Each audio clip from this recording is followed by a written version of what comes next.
I mean, we can start with the problem and then speak about the solution. Yeah.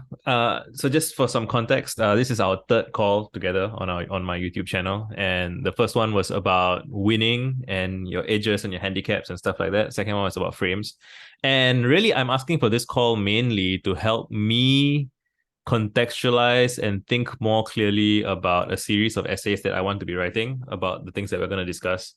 Because, and the challenging thing is that I think it's easier to talk about it in conversation than to write an essay about it because a bunch of the stuff is very dynamic and complex and it's easy to get wrong. And I'm afraid of getting it wrong. So I feel like the having a conversation about it will give me like raw material that I can work with to do it better. Uh yeah, shall I read out some of the stuff that you said the last time, or how do you think we should do this? Sounds good. Yep. Yeah, so we were talking about kind of the next iteration of helping people grapple with the problems that we foresee, or maybe even not that far. Maybe even just describing the problems as accurately as we can might be a good start. And so we were talking about, so it's an old problem, right? The problem of misunderstanding and confusion and the social public commons being kind of not a healthy or uh, not a space where thoughtful conversation can happen, and all of the second order negative effects about that. And so, and like social media especially incentivizes misunderstanding and conflict, right? We used phrases like race to the bottom of the brainstem, right? Where anger and other strong emotions tend to take over. And we had this concept of using Wi-Fi as a metaphor, like when Wi-Fi works well, we don't need to worry about it and the connection is fine. But when the Wi-Fi is not good, we're like, hey, can you hear me? Your video is not showing, your audio is not showing. And so we all understand that. And the metaphor that we were thinking about is that there's a kind of cultural Wi-Fi that we take for granted because again, we don't need to worry about it if it works. But when it's not working, it's difficult to communicate, stuff like that. Um, so where shall we start? I guess I would ask you, what do you think is the worst, or what do you think is the most important thing that someone who is interested in thinking about this should know or should think about? Yeah, I think that it's actually interesting because it's kind of rooted in that first conversation we had about dimensionality reduction. Mm-hmm. And it's just, that's really like one of your A. Almau memes, right? So Mm-hmm. dimensionality reduction is both necessary and crucial to kind of navigating this really complex world without getting overwhelmed. So you need to simplify things. Mm-hmm. You need to make things in a form that you can drop. But the really, the other side of it is that it's also dangerous and divisive, right? Because as you reduce complexity to make it easier to navigate and easier to understand, you're also kind of reducing people and ideas to kind of a stereotype or caricature of what they are. So, I mean, it's a lot like the bit of Procrustes. So you're really mutilating ideas and your perceptions of people to fit in a space, right? To fit in your medium. And that has a bunch of repercussions. So, it's both necessary as well as detrimental, Mm. depending on how you navigate it. And so the thing is, it feels like the pendulum swung quite far onto this side of it, right? And it's almost like a boiling the frog phenomenon. If you were to think back maybe 10, 15 years ago, the the kind of number of important conversations we're having in these really context poor environments is quite staggering, right? I mean, it's again, we're getting used to it because, oh, okay, so there's this new communication platform which is shorter messages, it's more about images, it keeps reducing the context of your message to make it spread potentially and get more engagement, and you keep doing that over and over again.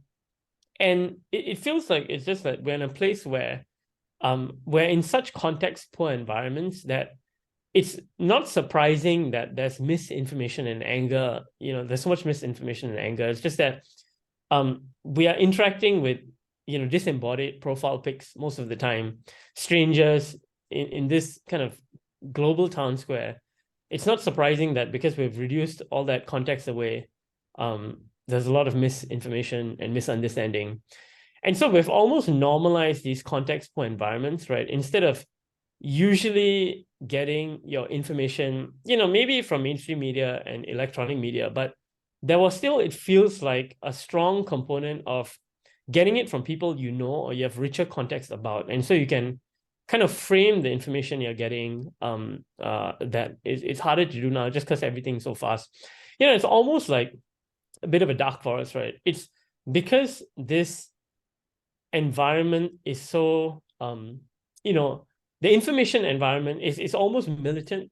And so you really need to strike first, because if you don't get your meme out there, or you don't dominate the conversation before somebody else does, your voice gets drowned out, or, you don't get representation. And so there's almost a race to the bottom that you end up only hearing the voices that can endure or survive in this kind of warlike environment. And, it's just a vicious cycle. So it feels like it's rooted in that a little bit. Yeah. When I hear about this, I find myself, first of all, I think about how, like, so right at the beginning, you said that, like just talking requires compressing whatever you're saying into a lower dimensionality thing. Like that's like the challenge of all utterances all the way back to the beginning of language and writing and so on. Mm-hmm. And so even that is already it's like, so I've been thinking that, so literacy, when you say literacy, we tend to think about it as learning to read one word after another and kind of recreating what the author intended from that set of words. And there's that very literal first order immediate literacy. And then there's a second order literacy that is knowing that, like, the limitations of the utterances, right? So it's like, even before we talk about social media and we talk about anything else, like just talking about communication, you can almost divide the world into people who understand the limitations of comms and people who don't, right? So people who understand the limitations of comms, they give each other space to misunderstand and correct misunderstandings, because like, oh, when you said that, I meant that. And it's like, oh, I thought when you said, whether it's horse or whatever word you use, right, you have each person has a different set of connotations, emotional meanings, whatever. And even if you have all day to talk about it, there will be some misunderstandings. And then we introduce the fact that, oh, social media is the dominant environment that everyone is communicating in, and it's short messages, and you're scrolling so fast, and you assume the worst, and blah blah blah. And yeah, so the challenge that we are interested in even just thinking about for now is kind of, how can people operate in this adversarial environment where people are probably you're gonna encounter some people who interpret whatever you say in bad faith ways, and sometimes the worst possible light, and they're even incentivized to do it, because if they can take something innocuous you said and frame it as though you said something terrible, then other people can, even if they don't believe it. So if you say something innocent and someone sees an opportunity to make it look like you said something bad, it's potentially lucrative for them, even if they don't believe it, to fan that flame and frame it in that way and make things worse. And so while that doesn't necessarily happen every single time to every single interaction, if you want to do anything substantial, if you're trying to do anything that matters, you're going to encounter some form of it. And I mean, I think we're in agreement about what the problem looks like, and we want to get to a sense of, okay, what can some attempted solutions or paths towards solutions look like. I personally, so one of the tweets I did a while ago was like, our ancestors used to get picked off by megafauna, like saber-toothed tigers and big carnivores, and now our peers get picked off by psychofauna, which relates to the dark forest idea, which is like, people can be manipulated by strong emotions, by ideology, by narratives and models that feel compelling, even if it's not strictly true. Like the truth value is almost not very important in the short run. And So it becomes necessary almost that people have to develop defenses against, and I mean, like, necessary in the sense that if you do, you survive, and if you don't, you don't, right? And like we see, people getting scammed or people getting swept up into ideology. And again, there's like I think now there's even pretty clearly they're like state actors who are incentivized to kind of win people over. And again, when I find myself saying state actors, I feel like I have to be precise to say I'm not saying that there's like a conspiracy of some particular nation state or whatever. It's just that there are a lot of resources being directed towards kind of extracting astroturfing. Yeah. So astroturfing, it's happening. The genie's out of the bottle. We can't unhappen it at this point. And so it becomes like, even if we don't have like grandiose goals, right? Like just wanting our friends and our kids to survive psychologically and be healthy, like we need to cultivate like best practices. So like, when there was megafauna, there must have been best practices like, always hang out in a group, always have a fire so that you can chase away the beast, always like blah, blah, blah. There must have been a bunch of things that probably we've forgotten because we don't need to anymore. But similarly, now there's like, when you're going out into the dark forest of social media or anywhere else, you have to be on guard for scams. You have to be on guard for people trying to get a rise out of you so that they can hijack your attention, right? And so I think even just starting with encouraging people to think about this and to talk about kind of psychic or like a mimetic immune system, I think is a start. Yeah, what do you think? Yeah, and it's like what you mentioned earlier. So this has always been going on. And so what technology does is it helps you reduce the dimensionality of comms so that it spreads further and faster. And so this, social media is just the latest iteration of that. So, the printing press, and all these technologies just help you reduce a bit of nuance for your ideas, but allow that to travel. And so this is just the most extreme form of that. But it just feels like I mentioned, the pendulum has swung pretty far onto this, this end. And it feels like we need to kind of come up with some kind of collective guard, or we need to mitigate it in some way. Otherwise, as many people can see what's been happening with social media, even kind of global politics, stuff is just getting more polarized and divisive. And like you mentioned, I don't know if this is the kind of media environment I'd want to subject my kids to. And it's like, I appreciate that you said, interpreting it in a certain way is to the person's advantage, and so that helps them further the agenda. But in a lot of cases, I don't even think there's anything malicious about it. It's just that people aren't, they don't have the capacity or the tools to deal with this kind of onslaught of, information that's kind of crafted in a way to hijack your senses, to reinforce your preconceived notions. Right. It's understandable that people don't have the ability to deal with that. And in terms of a solution, what was interesting to me about this and why I brought it up to you is because so in a context-poor environment, when context is sparse, what you fill the gaps with is trust, right? So you need to go back to kind of a localized, trusting environment, because that's how you fix bad Wi-Fi, right? So when you don't get good signal and you can't understand the person on the other end of the video call, you have a chance to misinterpret what they're saying in multiple ways. And at the end of the day, the only way you'll get through it, if you're having a call with a teammate or a friend or somebody you care about, is to trust that the gaps of what they're saying you'd fill that in a charitable way. And a lot of your good reply game fits that as well, right? So you're not trying to dunk on the person, you're trying to interact with them like a friend. And so kind of the whole fan or friendly ambitious nerd framework fits in this, has a part to play in the solution to this, it feels like. Because what you're looking for is a return to a context-rich environment, but if you can't get that, what you want to fill in the gaps with is trust and kind of the fact that you hope you want to find a local environment, like, right, a local group or centralized hub that's connected into this crazy dark forest. But in that local environment, it's almost like, so the most extreme version of this is a family, right? So Right. you, even if the Wi-Fi is really bad in a family, you trust that everybody has your back. And so what you need to do is find these local families, right, or these local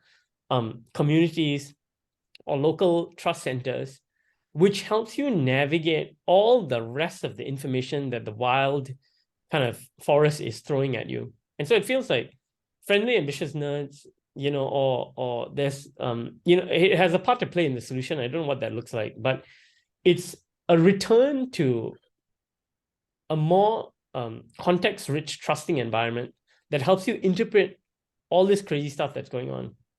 Right. Yeah. So I'm reminded of how, funnily enough, when I trace back like my motivations for why I did the things that I did, like even just organizing like Facebook groups of friends and stuff, it's kind of dramatic, but I remember being a kid reading about like ancient civilizations and how they collapsed. Like, like, oh, like Rome was so amazing and then it's gone, more like ruins.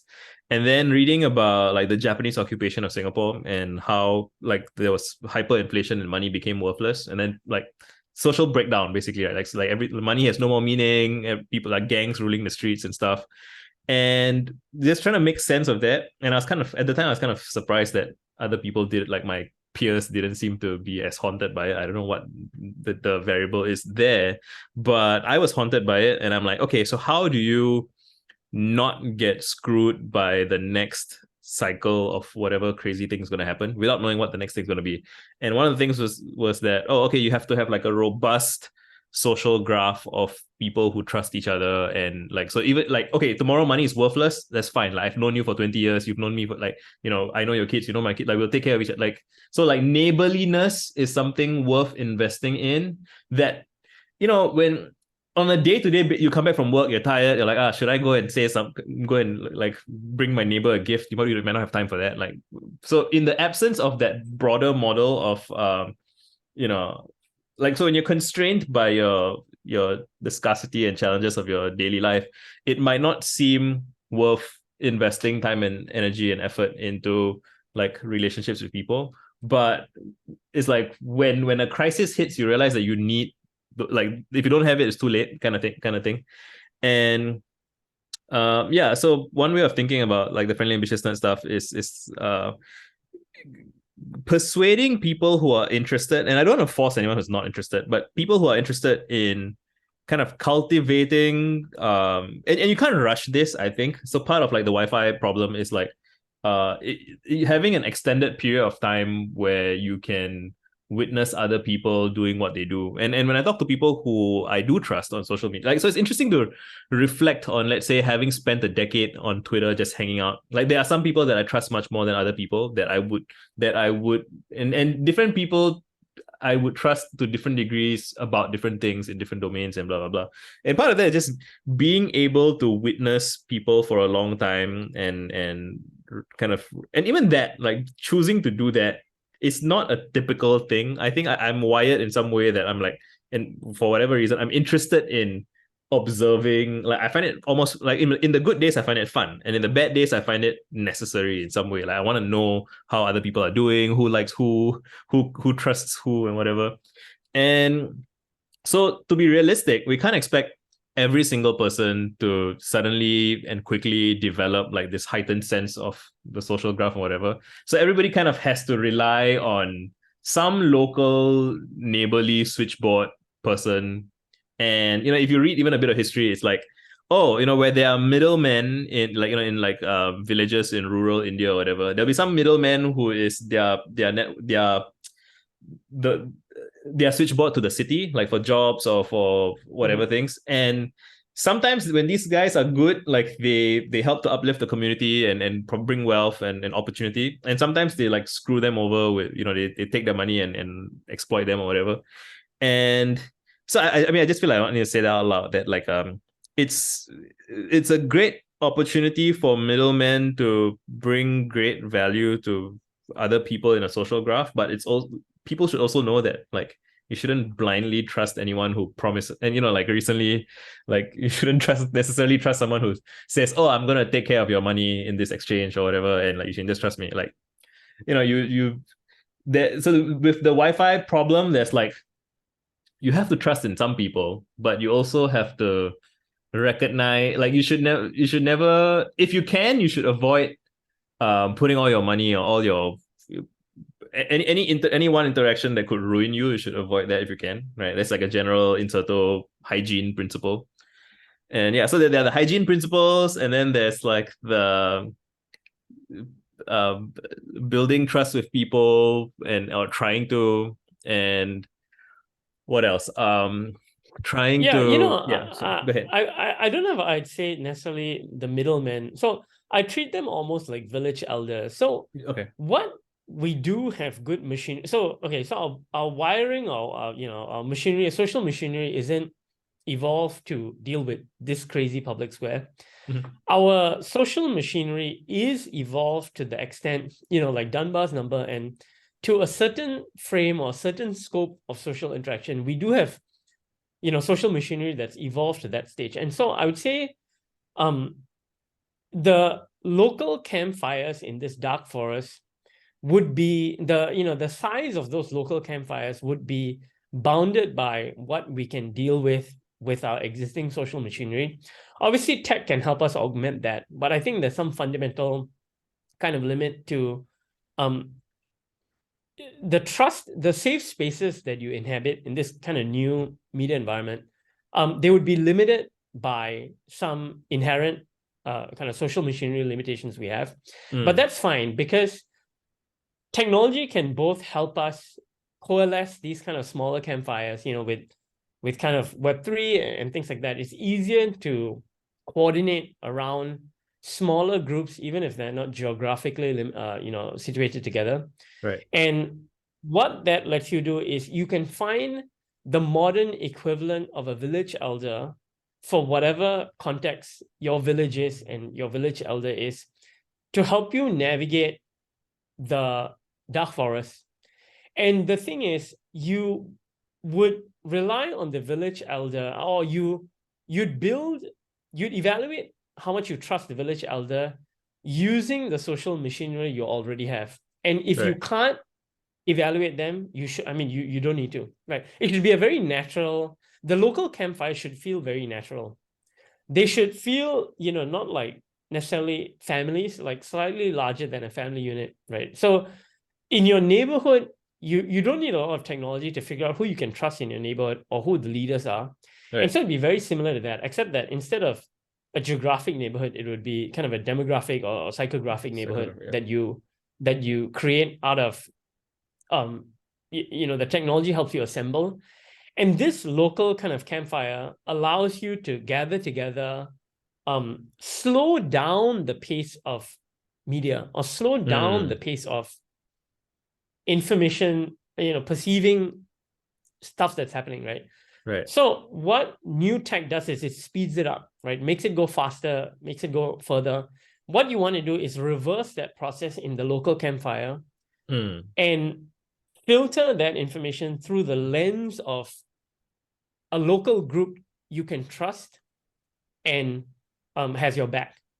Right. And so, again, I don't know what the solution looks like per se, but it feels like the pendulum needs to swing back to more kind of a more context-rich trust, local trust center of safe space. I don't know if that makes sense. Yeah. And yeah, so what I'm thinking, so I always think about there's this TV show called Somebody Feed Phil, and there's an episode where so Phil it's just a travel food show, and so Phil, and even Phil himself is an interesting case study because he got famous writing the show Everybody Loves Raymond. So he's like a successful TV writer, and his semi-retirement thing is to travel around the world and eat, and people like to show him around. So even when he came to Singapore, they're like, he has fixers who connect him up with Singaporean media and all of the people that you would think of as, oh yeah, Singaporean food influencer kind of people, like they get hooked up because they each of their circles know each other. And I mean, first of all, the show is amazing because you see firsthand that people are kind and trusting and take care of each other and stuff. But the interesting thing is, there's one episode where he goes to Israel, and there's this city or this local area called Akko. And in that city, there's this guy called Uri Buri. His name Jeremiah something. It's like Uri, and he's like this town. Like, so he's showing Phil around, right? And everywhere he goes, everyone in the neighborhood knows him. They're like, oh, Uri, he's the unofficial mayor of this. He runs an ice cream parlor. He's a town historian. He's like the guy who just the switchboard of the entire town. And so you know that, oh, if like a restaurant guy is having a conflict with like the supplier guy, like they would trust Uri to be like a mediator between them. And when I saw that, I'm like, oh yeah, like why every city or every neighborhood should have someone like that. And it probably already does ish. There's always somebody who's respected enough as, oh, that's the person who's been in the scene for 20 years. And so whether it's like a music scene or tech scene or politics or whatever, there's like some old hands who've been around for a long time.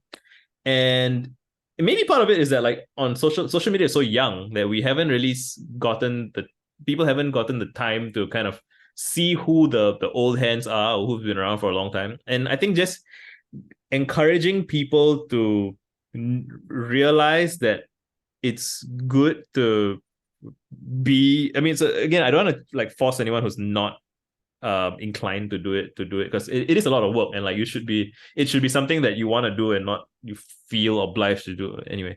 But for the people who want to do it and are good at doing it and are like motivated by the right reasons, and they're not like trying to seek adoration from people, like it's a public service, right? And I mean, I bring out the whole story just to emphasize that people like that already do exist in the meat space world, and they serve an important function.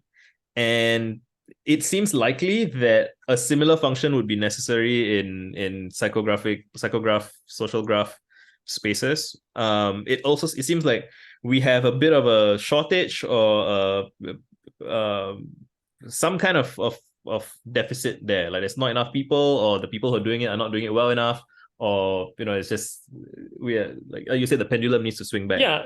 What I would say is that the reason why the people trust Uri in that kind of village is that's a very context-rich environment. So when they interact with him in these multiple dimensions, they have the brain social machinery to evaluate, hey, is this guy trustworthy? Should this guy be the mediator for this argument and things like that?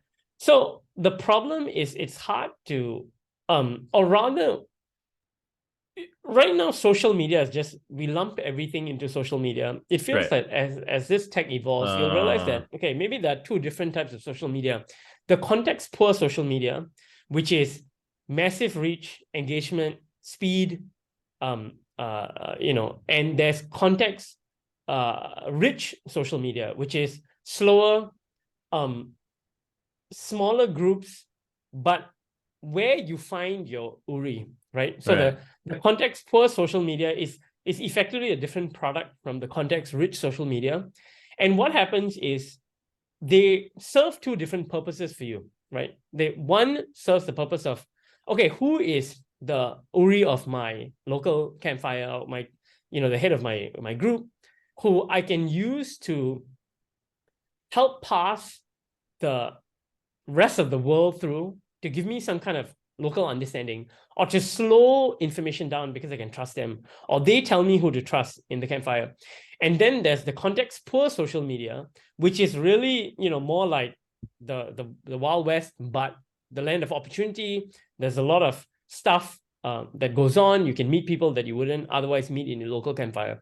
And the problem is, it feels like we don't have a good blueprint for how do you assemble your local campfire, right? So part of it is tech, but part of it is also a blueprint for organizing in a way, right? Part of that is good reply game. Part of that is, how you deal with people. And it feels like we don't have a good, nice package solution for people who would be a good fit for your local campfire to come together. Right. When you're saying about how like the Wild West nature of social media and such, I was just kind of thinking about Like that's true. Like again, so when we kind of opened the Pandora's box of social, I remember the earlier days of like early Twitter and early Facebook. Like we didn't really know what we were signing up for. Like so even with Facebook, right? Like you add friends, it felt like an address book, and you didn't know in advance that oh you're gonna see what people post, and so you're like subscribing to their feeds, which is a different thing than like just being in touch. And yeah, it does feel like so one of the ways of describing the problems or the big picture problem is like accelerated context collapse. Like so just whatever you say in some conversation, it can be stripped, taken out of context and put somewhere else. And like yeah, so part of the solution is and contextualizing and enriching context. And it does seem probable that the current chaotic state that we see will not remain the same for the like indefinite future, right? Like so it's possible that it seems, I mean, I don't know if it's ideal. It's again, the future is unknowable, but like there is a sense of people will probably self-segregate in some ways. So and they already have to some degree, right? So there are a lot of people who just opted out of the chaotic kind of free for all arena, and we don't really hear from them because I mean they're gone, so you don't hear from them anymore. Like some subset of sensible people are just like, oh, I'm not gonna post on Twitter anymore, I'm not gonna blog anymore, I'm not gonna, which is tragic, but it is part of the solution in a sense, right? Like this demarcation of different zones for different kinds of behavior, which is very human, right? That we have, you know, we meet colleagues and we speak professionally, we have after work drinks at somewhere else, and the context is different, we meet somewhere else. And that does seem like, it does feel like just getting more people to think deliberately about that, about different contexts, I think is a start. Yeah. Yeah, and I mean, it also, you need to integrate the different types of social media together. So I think the problem is people are like, oh, you either do Twitter or you don't, because it's such a hostile environment. Right. But it's not binary. You have to do it, but you have to integrate it with a media diet and a social diet in a way that you can consume that information, which is, again, because it comes in through that context, poor social media, it's designed to be fast and spread far, but you need a framework for consuming that information without it driving you crazy and making you angry and divisive and polarized, right? And so it's kind of, you need to integrate all the different pieces together to get the benefit out of both tech giving us this incredible reach and the serendipity of meeting random people online, plus guarding against this caustic environment where everything is taken out of context, or so many things are taken out of context and people are just shouting at one another because they're angry, right? So you need some way to navigate, to integrate different ways of approaching that to get the most out of it. Right. Yeah, so there's a lot, right? And we've described a bunch of the thing, and it's improbable that any one person, any one video, blog post, whatever, is gonna solve the whole thing. But it feels like I think that's why. Yeah, that's why I called it a movement, right? Because it's actually a whole bunch of things coming together. Right. Part technology, part the social culture, aspects. Right. Norms, part etiquette. Cultural. Yeah, exactly. Yeah, and awareness that, hey, this is happening to us. Right. Which people have mentioned, but it feels like it hasn't gotten the kind of collective attention or terminology yet in a way that marshals people to realize that it's a dark path that it brings us down, right? Right. Yeah, I mean, just look at Twitter. I don't get it. A thing that gives me some hope is that so when telephones were invented, like people would call each other at all hours of the day and like not even say hello. Like there had to be a whole kind of like people were writing the magazines and complaining about it, and so the telephone etiquette that we take for granted had to be deliberately kind of people complained about it and they talked about it and they came up with some norms, and then now we just like, oh yeah, of course you. Same for like traffic lights and whatever, right? Oh, you drive on one side of the road like that. There was a time when people just drove however. And it seems like something like that is going to happen with social media as well. And not necessarily top down like censorship and regulation, but just everyone just like whether it's through artists and influencers and other people just bringing it up and everyone's saying, oh yeah, it's a good idea. We shouldn't do this kind of thing. We shouldn't do that kind of thing. So I do think that we will cultivate norms, or we have tried, and we just need to get better at having those conversations publicly for people to opt into, agree with, and so on. And yeah. I mean, I think I don't know if it will, it should. And it only yeah, it's happens not if guaranteed. people make it happen. So, the thing is, if people don't make it happen, it won't happen. And if people don't try to accelerate it, either with a series of essays or kind of marshalling the ideas around a central theme, right? It might either plod along, right? I mean, all of this, sure, it will happen in, say, 50 years. Otherwise, we'll just kind of go nuts. But the point is, how do we accelerate it, right? That's the whole point of these kind of pieces. And a lot of healthy norms develop after it's too late. Like I said, like so some bad shit happened. Like so, you can trace back World War I and World War II to like the media comms advances that preceded it, and then people got angry, and then war, and then like, oh, okay, that was bad. We should probably develop some norms.